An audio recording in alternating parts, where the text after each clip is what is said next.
இந்த மாதம் 13/3/2019 முதல் 19/5/2019 வரைக்குமான காலகட்டத்தில் வந்து குரு பகவான் அதிசாரம் பெற்று இப்போ இருக்கக்கூடிய விருச்சக ராசியிலிருந்து தன்னோட ஆட்சி வீடான தனுசு ராசிக்கு போகிறார்.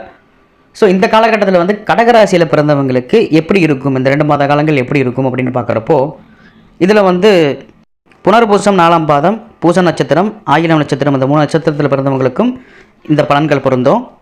ஸோ இந்த அதிசார குரு பயிற்சியை பொறுத்த வரைக்கும் வந்து நம்ம எப்படி பிரிச்சுருக்கோம்னா, தொழில் பண்ணுறவங்களுக்கு ஒரு பலனும், அதே மாதிரி வந்து வேலைக்கு போயிட்டுருக்கவங்களுக்கு ஒரு பலன், அதே மாதிரி மிக முக்கியமாக வந்து மாணவர்களுக்கு ஒரு பலன்கள்னு போட்டிருக்கோம். ஸ்பெசிஃபிக்காக வந்து இப்போ இந்த பப்ளிக் எக்ஸாம்ஸ்லாம் வந்துட்டுருக்கு. ஸோ இந்த டைமில் நீங்கள் எப்படி இருக்கணும் அப்படிங்கிறக்காக தான் இந்த பதிவே. ஸோ கடகராசியை பொறுத்த வரைக்கும் எடுத்துட்டோம்னா, இப்போ வந்து ஆக்சுவலாக குரு பகவான் வந்து இது வரைக்கும் உங்களுக்கு பூர்வ புண்ணிய ஸ்தானம்னு சொல்லக்கூடிய 5ஆம் இடத்துல வந்து குரு பகவான் இருந்தார். இப்போ வந்து அதிசாரம் பெற்று தனுசு ராசிக்கு போகிறார். ஸோ இது வந்து 6ஆம் இடம் ஆயிரும். பொதுவாகவே வந்து 6ஆம் இடம்ங்கிறது வந்து கடன், நோய் அல்லது வந்து சத்துருஸ்தானத்தை குறிக்கக்கூடிய ஸ்தானமாக சொல்லுவாங்க. ஸோ வந்து இந்த டைமில் வந்து 6ஆம் இடத்துக்கு போகிற குரு பகவானால் கடகராசிக்கு என்ன மாதிரியான நெகட்டிவான பலன்கள் அப்படின்னு சொல்லணும்னா, மெயின் விஷயம் வந்து ஒரு சிலருக்கு வந்து இந்த ஃபுட் பாய்சன்னால் வந்து பிரச்சனை வரும். அது கடகராசியில் பிறந்தவங்களுக்கு இது வரைக்கும் இல்லாத பிரச்சனை, அதாவது சூடு ஹீட்டு சம்மந்தமான பிரச்சனைகளில் வந்து கண்டிப்பாக லாக் ஆவீங்க. ஸோ அதுக்கு நீங்கள் முன்னெச்சரிக்கையாக இருந்துக்கணும். ஃபஸ்ட்டு பாயிண்ட்டு இதுதான். 2வது வந்து எந்த காரணத்துக்காகவும் யார்கிட்டையும் நீங்கள் இந்த 2 மாத காலங்கள் வந்து தேவையில்லாத வீண் கோபத்தை காமிக்காதீங்க. முடிஞ்ச அளவுக்கு பொறுமையாக போய்க்கிறது நல்லது. மிக முக்கியமாக வந்து உங்களை சீடிட்டு இருப்பாங்க இல்லைங்களா, எதிரி மாதிரி பாவிச்சிட்டு இருப்பாங்க இல்லைங்களா, நீங்கள் வேலை செய்கிற இடத்துலையோ அல்லது தொழில் பண்ணுற இடத்துலையோ ஏதோ ஒரு இடத்துல வந்து உங்களை வந்து சீடிட்டு இருப்பாங்க. அந்த மாதிரி ஆட்கள்கிட்ட வந்து கொஞ்சம் விட்டு கொடுத்து போய்க்கிறது நல்லது. அவங்களாம் அப்புறம் பார்த்துக்கலாம், 2 மாதம் கழிச்சு பார்த்துக்கலாம். இப்போதைக்கு வந்து கொஞ்சம் ஜாக்கிரதையாக இருந்துக்கணும், அவ்வளோதான். மற்றபடி மேஜர் டிஃபெக்ட் அப்படின்னு சொன்னோம்னா, ஒரு சிலருக்கு வந்து வயிறு சம்மந்தமான ப்ராப்ளம் வர்றதுக்கான அதிகப்படியான வாய்ப்பு இருக்குது. மிக முக்கியமாக நீங்கள் சாப்பிட்ற பொருள்னால தான் வருங்கிறதால அதை மட்டும் கொஞ்சம் எச்சரிக்கையாக பார்த்துக்கணும். மற்றபடி வந்து பொருளாதாரத்தில் வந்து ஒரு பிரச்சனையும் இல்லை. மிக முக்கியமாக வந்து இந்த வேலை தேடிட்டு இருப்பாங்க பாருங்கள், மாணவர்களோ இல்லை புது வேலை தேடிட்டு இருக்கணும், நான் படித்து முடிச்சிட்டேன், இல்லை வந்து பதவி உயர்வுக்காக வெயிட் பண்ணிட்டுருப்பாங்க, ஒரு ஃபாரின் அப்ரோட் வேலைக்காக வெயிட் பண்ணிட்டு இருப்பாங்க. அந்த மாதிரி இருக்கவங்களுக்கு எல்லாமே வந்து இந்த டைமில் அப்ளை பண்ணிங்க அப்படின்னா மிக நிச்சயமாக சொல்லாங்க, நிச்சயமாக வந்து அந்த பலன்கள் எல்லாமே நல்லபடியாக நடக்கும். இதில் மெயின் டிஃபெக்ட் என்ன அப்படின்னா, நீங்கள் சாப்பிட்ற விஷயத்தில் மட்டும் கொஞ்சம் எச்சரிக்கையாக இருந்துக்கணும். முடிஞ்ச அளவுக்கு வந்து ஃபாஸ்ட் ஃபுட்டெல்லாம் தவிர்த்துக்கிறது நல்லது. முடிஞ்ச அளவுக்கு அதே மாதிரி குழந்தைகளுக்கும் வந்து ஃபாஸ்ட் ஃபுட்டை தவிர்த்துறது நல்லது. அதாவது மேம்போக்காக சிம்பிளாக சொல்லணும் அப்படின்னா, குரு பகவான் வந்து அதிசாரத்தில் இருக்கிறனால வந்து நெகட்டிவான பலன்களை வந்து 6ஆம் இடத்துக்கு போகிறதால பெரிய அளவுக்கு செய்ய மாட்டார். பட் இருந்தாலும் நீங்கள் எச்சரிக்கையாக இருந்துக்கிறது நல்லது. ஒரு சிலருக்கு வந்து வேலை விஷயமாகவும் சரி, அல்லது வந்து ரொம்ப நாளாக நீண்ட தூர பயணம் போகிறதுக்காக பிளான் பண்ணி வச்சுருந்துருப்பீங்க, அந்த மாதிரி விஷயங்கள் வந்து பாசிட்டிவாகவும் நடக்கும். ஒரு சிலருக்கு வந்து ஏன்டா இந்த வேலைக்கு வந்தோங்கிற மாதிரி இந்த 2 மாத காலங்கள் மட்டும் வந்து கொஞ்சம் அலைச்சல்கள் அதிகமாக இருக்கும்னு சொல்லலாம். மிக முக்கியமாக வந்து தூரதேச பயணங்கள் போகிறதுக்கான வாய்ப்புகள் நிறைய இருக்குது. அதுவும் கண்டிப்பாக வந்து ஒரு சிலர் வந்து இந்த வெளிநாட்டு வாய்ப்புக்காக காத்திருந்துருப்பீங்க. அது ஈவன் டூராக இருக்கலாம், அல்லது வந்து நீங்கள் வேலைக்காக வெயிட் பண்ணிருந்துருக்கலாம், அல்லது ஒரு பிஸ்னஸ் டூர் போகணும்னு நினச்சிட்டு இருந்திருக்கலாம். ஸோ இந்த மாதிரி விஷயங்கள் எல்லாமே இந்த டைமில் வந்து நல்லபடியாக நடக்கும். ஒரு சிலருக்கு வந்து வெளிநாட்டு வேலை வாய்ப்பு வந்து நிச்சயமாக கிடைக்குன்னு சொல்லலாம்.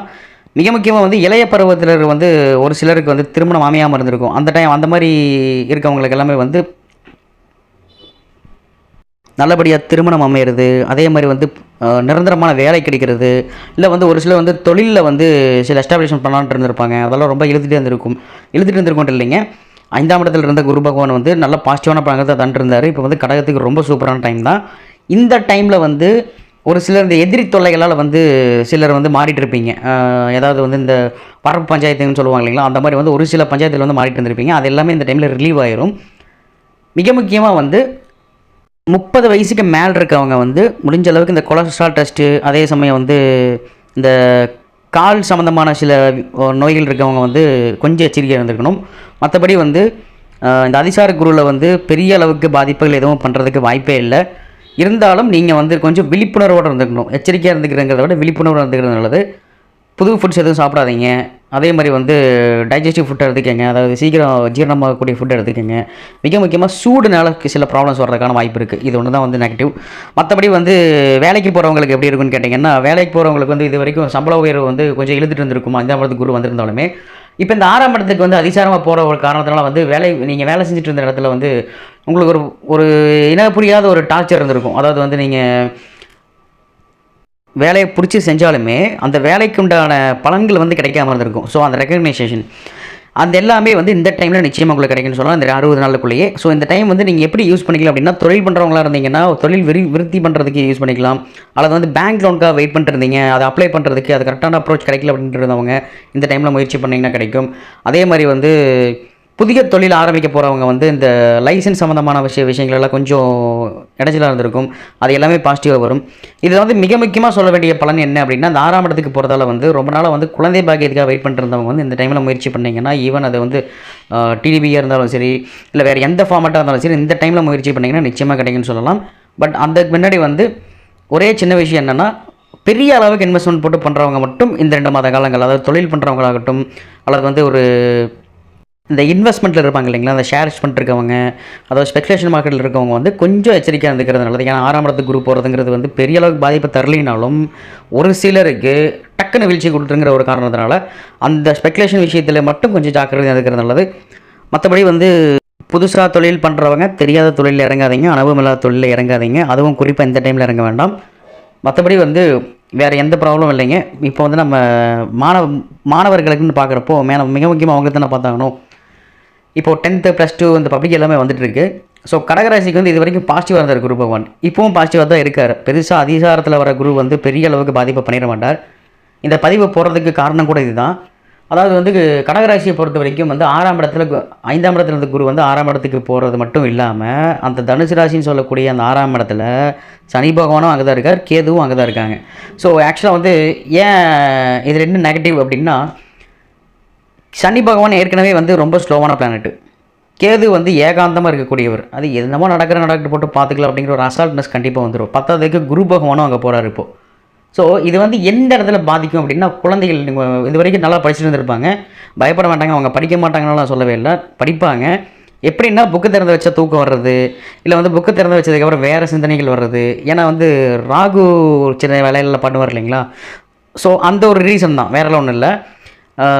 ராகு வந்து அப்படி மனசு அலைபாய் விடுவார் அப்படிங்கிற ஒரு சூழ்நிலை இருக்கிறதுனால நீங்கள் மிக முக்கியமாக குழந்தைகளோட ஹெல்த்தில் கொஞ்சம் அக்கறை எடுத்துக்கணும். அதுவும் மிக முக்கியமாக வந்து நீங்கள் ஈவன் காலேஜ் படிக்கிற குழந்தைகளோட பசங்களாக இருந்தாலும் சரி, அல்லது வந்து 10th +2 படிக்கிற பசங்களாக இருந்தாலும் சரி, அல்லது வந்து நீங்கள் சின்ன வயசு பசங்களாக இருந்தாலும் சரி, ஒரு 5ஆவது 4ஆவது படிக்கிற பசங்களாக இருந்தாலும் சரி, இவங்க ஹெல்த்தில் வந்து நீங்கள் கொஞ்சம் கான்ஷியஸ் எடுத்துக்கிறங்க நல்லது. கொஞ்சம் உடம்பு ஹீட் ஆகும் அப்படிங்கிற காரணத்தினால வந்து உடம்பு ஹீட்டை கம்மி பண்ணுற மாதிரியான உணவுப் பொருட்களை கொடுங்க. அதே சமயம் வந்து கொஞ்சம் பாடி எக்ஸசைஸ் பண்ண வைங்க. சோம்பேறித்தனத்தை கொடுக்குறோங்கிற காரணத்தினால எடுத்து காலையில் எந்திரிச்ச உடனே 4 மணிக்கு எழுப்பிட்டு படிக்க வைக்கிறீங்க அப்படின்னா 4 மணிக்கு எந்திரிச்ச உடனே படிக்க வைக்காதீங்க.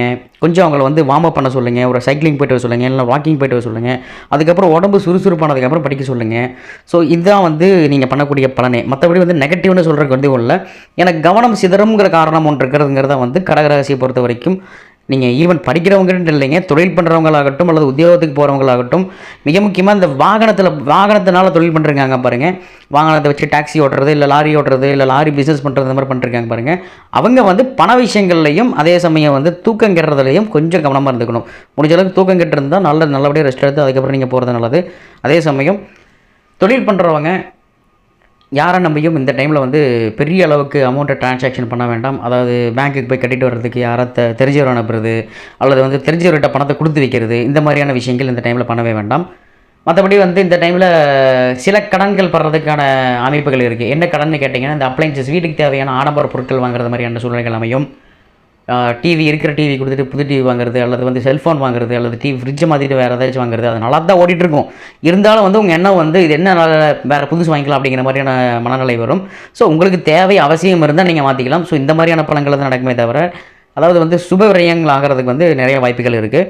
ஸோ மற்றபடி வந்து கடகராசியை பொறுத்த வரைக்கும் இந்த அதிசார குரு பயிற்சி வரக்கூடிய அந்த 68 நாட்கள் வந்து பெரிய அளவுக்கு எந்த பாதிப்பும் தராதுங்கிறதால, தராதுன்னு சொன்னாலும் மிக முக்கியமாக மாணவர்களுக்கும் தொழில் பண்ணுறவங்களுக்கு மட்டும்தான் சின்ன பாதிப்பு இருக்குது. ஸோ இவங்க என்ன பண்ணணும் அப்படின்னா, எதுவும் வேண்டாங்க, வழக்கம் போல் நீங்கள் நவகிரகத்தில் இருக்கக்கூடிய குரு பகவானை வியாழக்கிழமை தோறும் அல்லது சனிக்கிழமை தோறும் உங்களுக்கு எந்த நாள் பிடிச்சாலும் சரி, உங்களுக்கு எந்த நாள் வந்து ஃப்ரீயாக இருக்கும் அந்த டைமில் போய் உங்கள் பேரில் அதில் இருக்க அந்த நவகிரகத்தில் இருக்கக்கூடிய குரு பகவானுக்கு ஒரு அர்ச்சனை பண்ணிட்டு வந்துடுங்க. மற்றபடி வந்து இதில் பரிகாரம்னு சொல்கிறதுக்கு எதுவும் இல்லைங்க. இந்த பதிவு போடுறதுக்கான மிக முக்கியமான காரணம் என்னென்னா, ஒரு சின்ன எச்சரிக்கை, அவ்வளோதான். இந்த சோம்பேறித்தனத்தை அதாவது 3 கிரகங்கள் வந்து தனுசு ராசியில் இருக்கிறதுனால சின்ன சோம்பேறித்தனங்கள் கண்டிப்பாக வரும். இதை மட்டும் நீங்கள் பார்த்துக்கிறது நல்லது. மற்றபடி எதிரிகள்னால வந்து பெரிய அளவில் பிரச்சனை இல்லை. அவங்க கொஞ்சம் அப்படியே வந்து எந்திரிச்சு பார்க்குற மாதிரி பார்ப்பாங்க. பட் இந்த 2 மாதம் சமாளிச்சிருங்க. அதுக்கப்புறம் ஏற்கனவே நம்ம சொன்ன குரு பயிற்சி தான். அடுத்த அக்டோபர் வரைக்கும் உங்களுக்கு ரொம்ப ரொம்ப பாசிட்டிவாக இருக்குது. சனியும் பாசிட்டிவாக இருக்குது. எல்லா கிரகங்களும் இந்த டைமில் வந்து கடகராசிக்கு ரொம்பவே பாசிட்டிவாக இருக்காங்க. கொஞ்சம் ராகு மட்டும் அடக் பண்ணிருப்பார். உங்கள் சிந்தனையில் மாற்றி வருவங்க மாதிரி இருப்பார். இதில் மட்டும் கேர்ஃபுல்லாக இருந்துக்கங்க. இந்த வீடியோ பிடிச்சிருந்தால் லைக் பண்ணுங்கள், ஃப்ரெண்ட்ஸ் கூட ஷேர் பண்ணுங்கள், மறக்காம சேனலை சப்ஸ்கிரைப் பண்ணுங்கள். நன்றி, வணக்கம்.